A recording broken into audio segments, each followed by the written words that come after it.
stopping by. My name's Edshara, and the Borrowathon read-a-thon wrapped up a couple of days ago on Sunday, November 12th. And out of the 7 books that I had on my TBR, I was able to read 6 of them. So the one book that I did not get to was The Wrinkled Crown by Ann Nesbitt.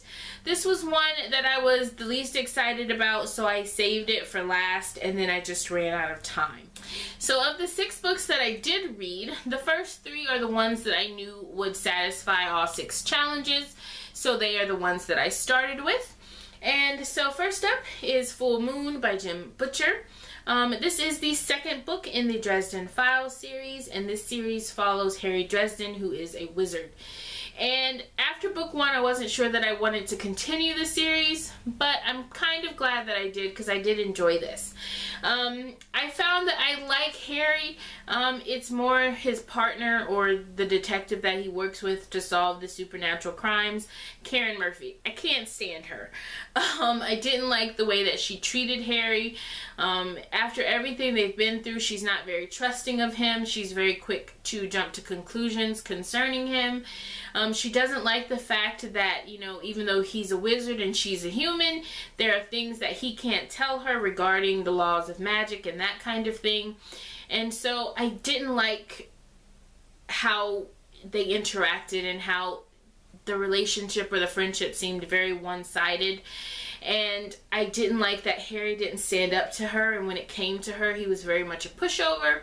So I was cringing a little bit during this book, and I was kind of rooting for something to happen to Karen Murphy.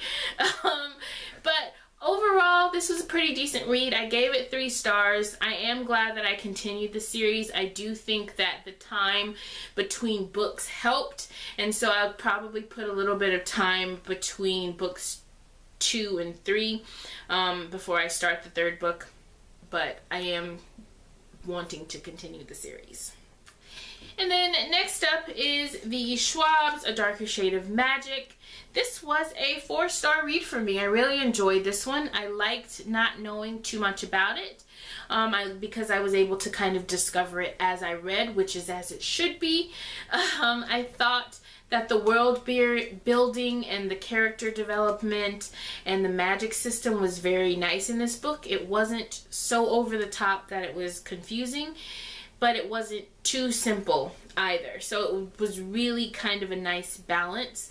I really liked Kel. I thought that, you know, he had the potential to be a lot darker of a character if he wanted to be, especially since he's only one of 2 of his kind left, and so I really thought that it was nice to see his humanity, I guess you could say. And then I liked how Lila kind of put things into perspective for Cale, things that he probably didn't notice or didn't think about, especially in regards to his family. It was really nice to see how she kind of brought him down to earth and made him see, you know, look buddy, you got it good, okay? And I also found myself liking Holland, which if you read the book, you'll know that that might be a little bit weird, but I thought he was such a very well-developed character, and I was really interested to see if he was the way he was because of the situation that he was in, or if he still would have been, you know, as he was, even if he wasn't in the situation that he was in. But overall, this was a really good book, and I do know that book 2 has mixed reviews, especially among the people that I'm friends on Goodreads with, but I am interested in continuing this series. And next was Close Enough to Touch by Colleen Oakley, and this was another 4-star read for me. I really enjoyed reading about Jubilee's life and how it was kind of shaped around her allergy to the human touch. It was very interesting to, you know, read about her fears and her phobias and how this allergy shaped her entire life. And I also like that this book dealt a little bit with mourning and death, and how it kind of specified or focused on the fact that, you know, not everybody mourns the same way. And just because something is a little illogical or it doesn't make sense to you, it might have a very simple reason that is understandable if you take the time to listen.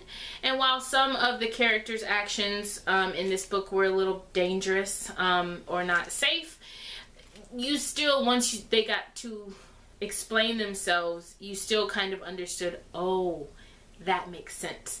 And so it was nice to kind of see the development of some of the characters. And the romance was pretty good. I kind of knew what was going to happen, but then at the end it was kind of like it swerved a little and seemed to be going in another direction before it kind of corrected itself. I kind of would have liked to see this follow the swerve, just because I think books like this are a little bit predictable, especially as far as the romance goes. So it would have been nice to see something a little bit different, but still a pretty good read, and I would be interested in more by Colleen Oakley. And then we have Odd and the Frost Giants by Neil Gaiman and illustrated by Brett Helquist. This was a pretty short read. I was able to read it in one of the scheduled sprints, and so that was really good. But this was nice. I gave it 3 stars only because it's not something that I think I would read again or that I would go out and purchase. But for such a short story, I thought that the pacing was really nicely done. I didn't feel like anything was skipped over or left out. I felt like it was a very nicely developed story, and there was definitely a beginning, a middle, and an end. And next up we have Matilda by Roald Dahl. This one was so much fun to read. I didn't realize just how much I loved the story of Matilda until I was reading the book. I love this one. And it was just, I loved how closely the movie stayed to the book. That was nice to see, because sometimes they can go off, but I liked that they were pretty close.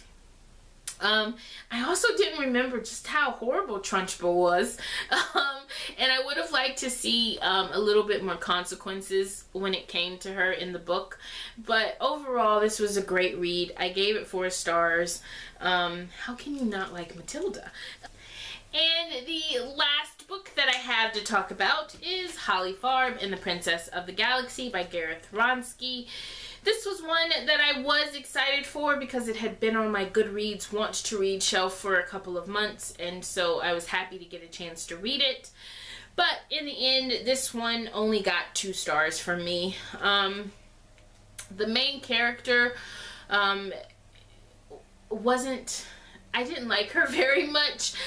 She kind of went between, doubting in herself and not believing that she was good at anything and that kind of thing, and believing in herself and not doubting her abilities and that kind of thing. But when she did believe in herself, she was a bit of a jerk, because those were the times that she needed to step back, get advice from the people around her, ask some questions before she acted, and instead she just kind of took charge and did what she wanted to do without really thinking it through, and she would make situations worse. And I feel like you can be self-confident and not be a jerk, or you can be self-confident and still ask for help and still ask for advice and that type of thing. So I wasn't really a fan of that.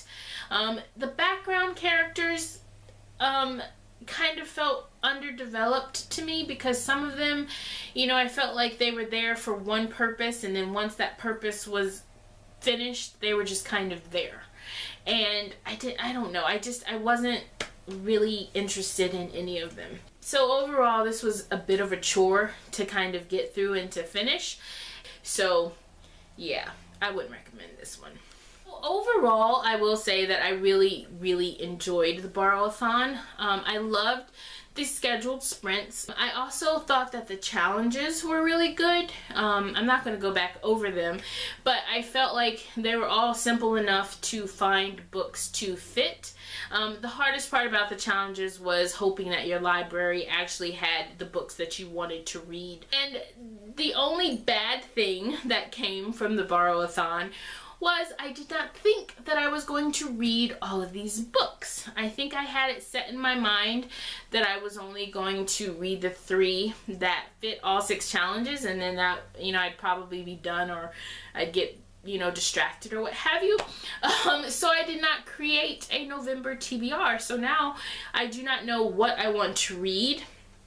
And so for the past couple of days, I've had nothing to read because I don't know what I want to read. So there may be another wrap up this month, but then again, it is holiday time, and that means lots of Christmas movies, which are my favorite. So I don't really know how much reading I'm going to be doing, but I did have a lot of fun doing the Borrowathon, and I would highly recommend this read-a-thon. Thank you guys for hanging with me and watching this video. Hello to my new subscribers. I'm glad you joined me. And until next time, guys, God bless. Bye.